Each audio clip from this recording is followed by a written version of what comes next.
437 run. এই লক্ষ্য তাড়া করতে হলে পাকিস্তানকে গড়তে হবে রেকর্ড। আগের যে রেকর্ড সেটা হচ্ছে 353 রান গত বছরে দক্ষিণ আফ্রিকার বিপক্ষে।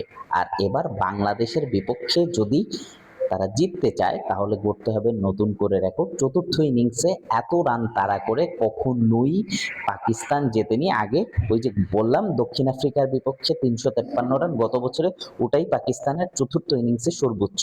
বাংলাদেশ মুশফিকুর রহিমের শতকের উপর ভর করে লিটন দাস মাহমুদুল হাসান জয়ের 50-তে 436 রানের লিড পেয়েছে তৃতীয় ইনিংসে ব্যাট করে। সেই লক্ষ্য ছুড়ে দিয়েছে পাকিস্তানকে জিততে হলে এবার গড়তে হবে নতুন রেকর্ড।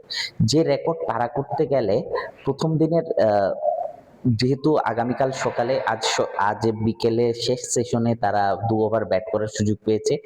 শরীফুল এবং তাসকিন আহমেদ করেছেন একটি করে ওভার। সেই দুটো ওভার থেকে কোনো রান আদায় করতে পারেনি পাকিস্তান দল, অর্থাৎ 437 রান করার জন্য তাদের হাতে সময় আছে আগামীকাল আরো 2 দিন। আগামীকাল সহ এর পরের দিন চতুর্থ এবং পঞ্চম দিন অফুরন্ত সময় আছে 437 রান করার জন্য। সেজন্য উইকেটে মাটি কামড়ে পড়ে থাকতে চাইবেন ব্যাটাররা। সেটা আজান বলুন, বাবর আজম বলুন, রিজওয়ান বলুন, সালমান আগা, সবাই মাটি কামড়ে উইকেটে পড়ে থাকতে চাইবে, কিন্তু বাংলাদেশি বোলাররা অবশ্যই তাদেরকে সেটা করতে দেবেন না। সাইজুল ইসলাম আজ সংবাদ সম্মেলনে এসেছিলেন, যেহেতু চতুর্থ ইনিংসে ব্যাট করা খুবই কষ্টকর এবং সে লক্ষ্য তাড়া করাটা এক ধরনের চাপের, সেই চাপের সুযোগটা কাজে লাগিয়ে, মানসিক চাপের সুযোগটা কাজে লাগিয়ে বাংলাদেশ তাদেরকে ট্র্যাপে ফেলে উইকেটগুলো নিতে চাইবে। এবং সবচেয়ে বড় কথা যেটা, বাংলাদেশ প্রতিদিনই আমরা দেখছি, মিরপুরেও দেখেছি, সিলেটেও একই বিষয়, সকালবেলা প্রথম সেশনটা খুবই গুরুত্বপূর্ণ, কারণ প্রথম সেশনেই উইকেট হারায়। এবং ঢাকা টেস্টের পঞ্চম দিনে আমরা দেখেছিলাম নাহিদ রানা যেভাবে বল করেছিলেন দ্বিতীয় তৃতীয় সেশনে। প্রথম সেশনে বল করেছিলেন ঢাকা টেস্টের পঞ্চম দিনে যখন পাকিস্তান খেলতে নেমেছিল। প্রথম সেশনে 2টি উইকেট নিয়েছিলেন তাসকিন আহমেদ। নাহিদ রানার দুর্দান্ত একটা স্পেল, সেই স্পেলে ভর করে তিনি 5 নিয়েছিলেন চতুর্থ ইনিংসে, যেটা আবার বাংলাদেশের ইতিহাসে প্রথমবার। এর আগে বাংলাদেশের কোনো পেসার চতুর্থ ইনিংসে 5 উইকেট নেননি। সেরকম আরো একটি সুযোগ আছে নাহিদ রানার সামনে, আরো একবার চতুর্থ ইনিংসে 5 নেওয়ার। সেটা অবশ্যই তিনি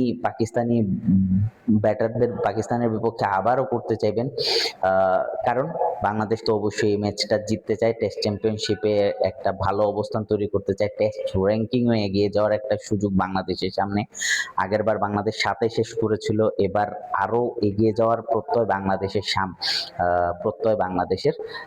তো যেটা বলছিলাম, বাংলাদেশের এই যে সিলেট আন্তর্জাতিক ক্রিকেট স্টেডিয়ামের যে চতুর্থ দিনের উইকেট নিয়ে, চতুর্থ দিনের সকালের যে সেশনটা থাকবে, সেই সেশনে উইকেট একটু সিভ মুভমেন্ট থাকবে, যেহেতু ময়েশ্চার থাকে প্রতিদিন সকালেই।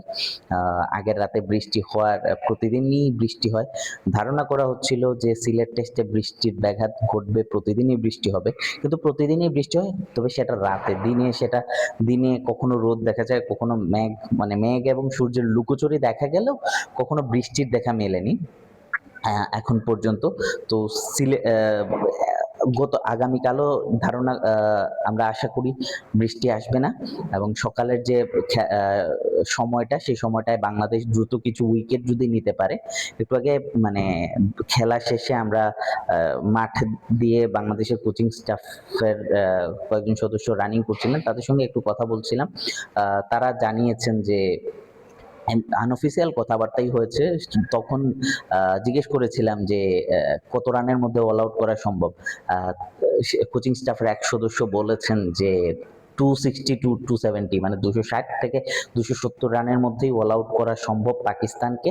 অর্থাৎ বাংলাদেশ একটা বড় জয়, 100 রানের উপরেও একটা জয়, 150 রানের অধিক একটা জয় নিয়ে মাঠ ছাড়তে পারে চতুর্থ দিন।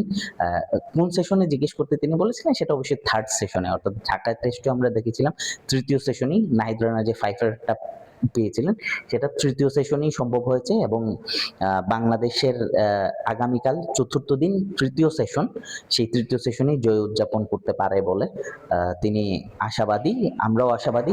দর্শক, আপনারা কেমন প্রত্যাশা করছেন, কতটুকু আশাবাদী, জানান কমেন্ট করে।